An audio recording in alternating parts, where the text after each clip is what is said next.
Deus abençoe a tua vida, minha irmã e meu irmão, a tua família, o teu dia.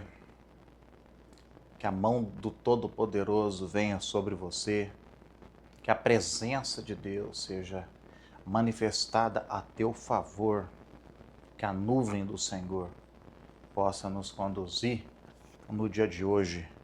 Amém, meus queridos? Tudo bem, pessoal? Sejam muito bem-vindos. Eu quero orar pela vida de vocês. Porém, muito mais do que apenas orar, eu quero despertar em você um homem de oração, uma mulher de oração. Ok? Vamos orar juntos? Por favor, coloca aqui nos comentários os seus pedidos de oração. E hoje o Senhor vai manifestar a bondade dele na tua vida. Durante esse dia, o Senhor vai falar com você. Você vai entender o que Deus espera de ti. Amém? Meu Pai, nós te buscamos hoje aqui nesse dia, nessa manhã. Pai, nós estamos aqui porque, antes de qualquer coisa, te amamos. Reconhecemos que o Senhor é a nossa fonte. Nós não queremos cometer o mal de te abandonar, o Senhor que é um manancial de águas vivas, e cavar para nós mesmos cisternas rotas que não retêm águas. Não. Estamos aqui porque te amamos. Pai, queremos a tua presença. Pai, precisamos de ti. Somos seus filhos, projetados e planejados para andar contigo, para viver na tua presença. Pai, nós dependemos de ti. Dependemos do teu amor, da tua bondade. Manifesta hoje, ó Deus, a nosso favor, a sua misericórdia, a sua graça. Em nome de Jesus. Gente, eu quero meditar aqui hoje a palavra de Deus. Pedir para que vocês acompanhem a leitura. Lucas capítulo 16. Os primeiros versos desse capítulo. Uma história que você vai entender, uma história interessante. Presta atenção.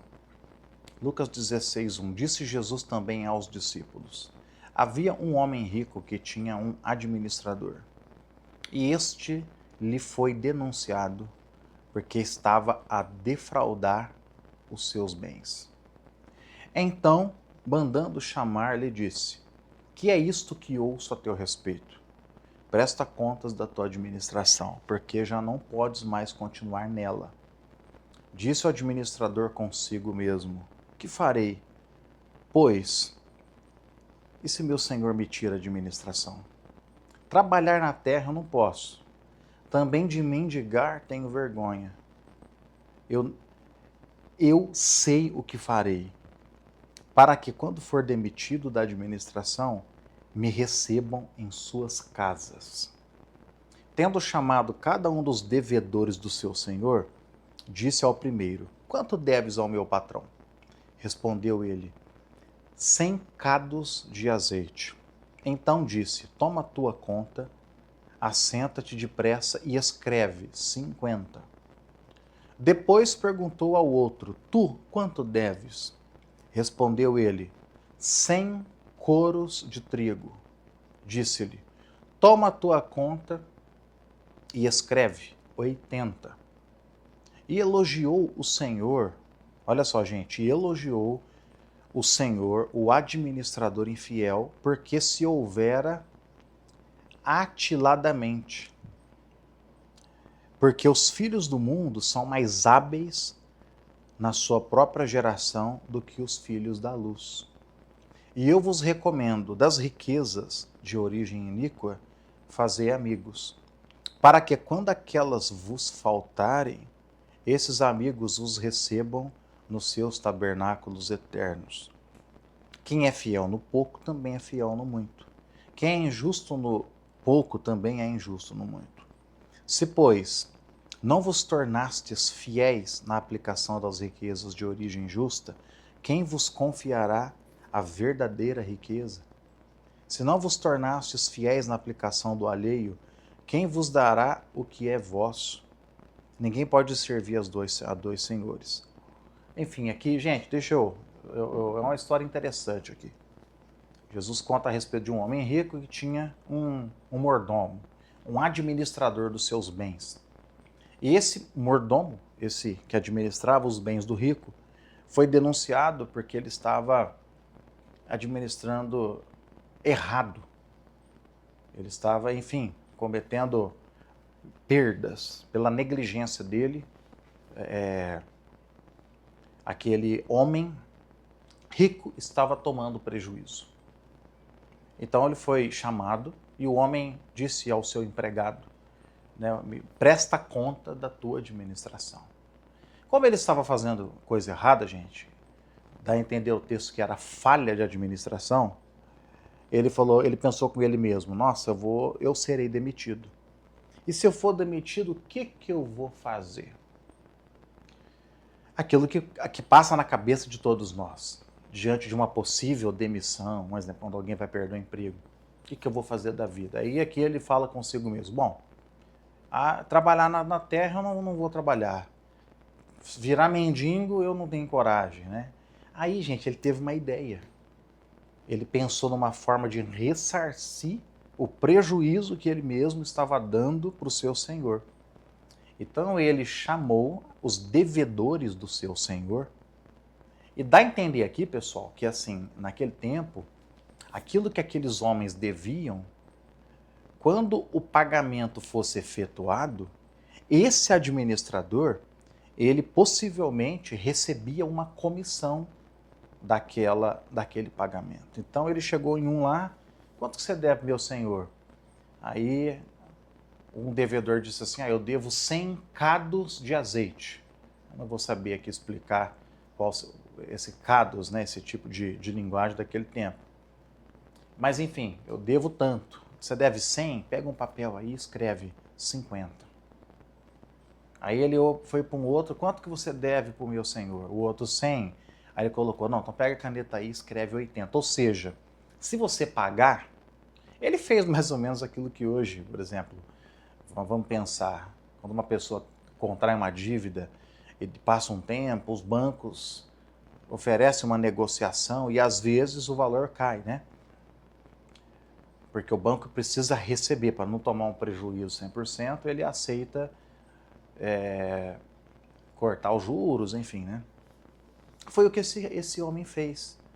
E aquilo, queridos, a Bíblia diz que levantou, despertou ali no seu senhor uma admiração. Ele, apesar da negligência do seu administrador, ele percebeu que agora, diante dessa situação, esse homem agiu rapidamente, ele teve a capacidade de negociar. Ele usou a inteligência dele, a habilidade dele, né? E ele foi elogiado. E presta atenção aqui, queridos, não foi elogiado pela desonestidade. Porque, como eu disse, dá a entender que naquele tempo ele poderia fazer aquilo. Ele abriu mão, talvez, de uma comissão que seria dele, né? Para que o senhor dele recebesse um dinheiro. Mas, enfim, o fato que Jesus usou essa história para dizer o seguinte, ó, olha só como que ele é esperto. Os filhos das trevas são mais hábeis do que os filhos da luz. Ou seja, Jesus está falando assim, olha só a inteligência dele, a habilidade dele, né? Para resolver coisas naturais, coisas temporais, certo? E aqui, gente, ele usa esse contraste para incentivar você e a mim, para nós também, queridos, fazermos o mesmo, mas com foco no que é espiritual. Sabe, que você e eu, que nós vivamos uma vida tão assim, queridos, dedicada, que nós sejamos tão esforçados como esse homem foi, para vivermos de acordo com os princípios do reino de Deus, para que sejamos recebidos depois nos seus tabernáculos eternos, você entendeu?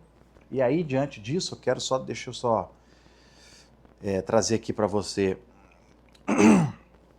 só para fechar uma reflexão, né, uma conclusão. para a gente entender melhor. Nós podemos usar, queridos, os recursos que nós temos hoje, os recursos que são naturais, para impactar a vida espiritual. Negociando, pagando preço, abençoando pessoas, sendo boas pessoas. Quando você é alguém bom, alguém que não paga o mal com o mal, quando você é alguém que não permite que a inveja se instale no teu coração ao ver que alguém, um irmão teu, está prosperando e você não, sabe? Quando você faz o bem de coração, certo? Então você usa os recursos temporais para impactar o que é eterno. Amém, gente? Outra coisa, sejamos estratégicos na nossa mordomia, né? Então veja bem, gente, inteligência não é pecado. Precisamos ser homens e mulheres inteligentes, espertos, bons negociadores. De maneira lícita, você pensar em boas ideias para você ganhar mais dinheiro, abençoar a tua família. Amém? Isso não é... A gente vê que essa habilidade desse homem e foi elogiado por Jesus. Outro detalhe, queridos, é que um dia todos nós teremos que prestar contas. Tudo que você tem não é seu, tá? Sabia? Tudo que você tem é do Senhor. O dinheiro que você tem, ganha por meio do teu salário, da tua aposentadoria, é o Senhor quem te deu. E um dia você vai ter que prestar contas do que você está fazendo com esse dinheiro. Isso aí me traz um temor, sabe, pessoal? Porque às vezes eu recebo meu salário, lógico que eu tenho... A Bíblia fala que o trabalhador é digno do seu salário, mas eu já senti Deus às vezes me falando assim, eu gostaria que você enviasse uma quantia para tal pessoa. E aí, pessoal, sabe, muitas vezes no passado eu resistia. E depois, meu Deus, um dia eu vou prestar contas, entendeu? Não estou falando aqui que você vai sair dando dinheiro para as pessoas, para quem não trabalha, não é isso. Mas se Deus falar com você, você precisa fazer. Estou dando um exemplo do dinheiro, mas não é só o dinheiro, é cuidado. Como você cuida da tua família, como você cuida do seu próprio corpo. Você entende isso? Que um dia precisaremos prestar contas, tá, pessoal? É isso que eu queria falar para vocês aqui hoje. Deixei essa meditação e agora eu quero orar pela tua vida. Vamos lá, então? Meu Pai, hoje aqui nessa manhã, oh meu Deus, obrigado pela tua bondade, pela tua graça. Ensina-nos, oh Deus, a sermos hábeis, a sermos homens e mulheres com discernimento, espertos, que se mexem, que não são acomodados, mas, ó Deus, que fazem tudo focando no eterno. A nossa maior esperança, ó Deus, está em Ti, está no Teu reino. Logo, logo estaremos juntos para sempre. Pai, abençoa essa minha irmã, esse meu irmão, em nome de Jesus. Agora, cada pedido de oração aqui, eu peço para que o Senhor venha, ó Deus, abençoar. Escreva aqui nos comentários assim, ó, eu vivo para o que é eterno. Eu pago o preço pelas coisas espirituais. Meu Pai, captura esse coração para que de fato um preço seja pago pelas coisas espirituais. Que vivamos uma vida de temor, sabendo que não podemos viver de qualquer jeito. Em nome de Jesus, manda os seus anjos em favor dos teus filhos, das nossas vidas hoje. Meu Pai, livra-nos do mal. Hoje, ó Deus, dependemos de Ti. Não sabemos o que há de nos suceder. Sim, confiamos em Ti, mas vivemos numa guerra, numa batalha. Oh, meu Deus, hoje, antes de sairmos, vá na nossa frente. Envia os anjos, estabeleça a Tua proteção. Guarda a minha vida, a vida dos meus irmãos, os nossos familiares, os nossos filhos, esposas, todos guardados e abençoados, no nome de Jesus. Amém, meus queridos. Amém, gente, é isso. Obrigado pela vida de vocês. É sempre um prazer enorme estar aqui com vocês. São pacientes comigo, porque às vezes eu desapareço, né, gente? Mas estou aqui. Esses dias o dia que foi? Semana, uma irmã da minha igreja me encontrou. Pastor, cadê você? Você sumiu, né? Que eu fiquei alguns dias sem aparecer.